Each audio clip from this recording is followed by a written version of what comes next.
kan AI hjælpe mig med at bygge 5 nye startups på under 10 timer om ugen, og kan altså nå med de 7 startups, jeg er involveret i, og ramme med 1 million om måneden. Det tester jeg i 90 dage, og i dag er vi nået til dag 12. Men inden jeg giver en update, så er der en hel del, der har skrevet til mig og spurgt, hvad gør man egentlig, hvis man gerne vil starte sin egen virksomhed, og man har en idé. Og jeg vil nok gribe det an, som jeg selv gør, og som de fleste professionelle investorer gør. Jeg har været en del af at rejse en 14-15 investeringsrunder, både med min egen virksomhed og som konsulent for andre startups. Og jeg ser, at der typisk er 6 ting, som investorerne kigger på, og som man også ligesom skal bygge sit materiale op omkring.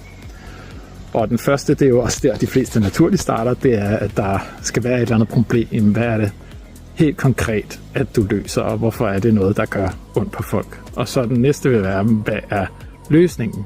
Hvad er det, du gør anderledes eller bedre end det, der er på markedet, og hvorfor løser det problemet? Og jeg vil også kigge på, hvordan løser de det i dag? Og det er så en del af den næste, som er markedet. Hvor stort er det? Hvor mange har det her problem? Er de villige til at betale? Betaler de allerede for løsninger i dag?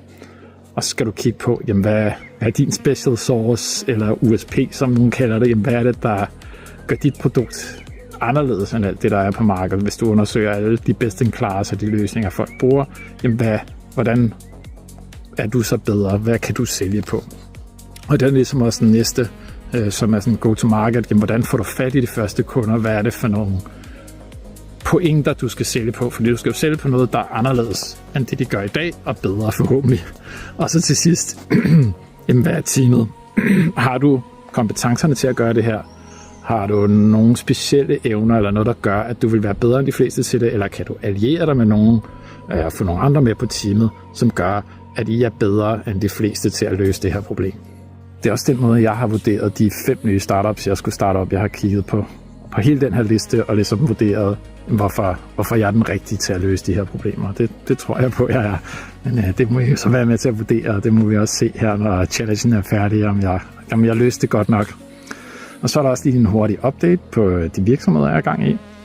Så vi har fået en ny kunde på Mesterflow, og det er jo rigtig dejligt at få en håndværker mere på, der gerne vil have løst sin administration.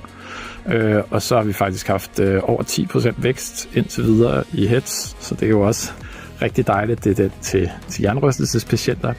Og jeg er sådan set færdig med programmeringen af en helt ny app, hvor der kommer noget mere AI ind, som kan hjælpe de her patienter med at få det bedre, med at få en plan. Jeg venter bare på approval i App Store, så den kommer ud i løbet af næste uge. Så det er også super fedt.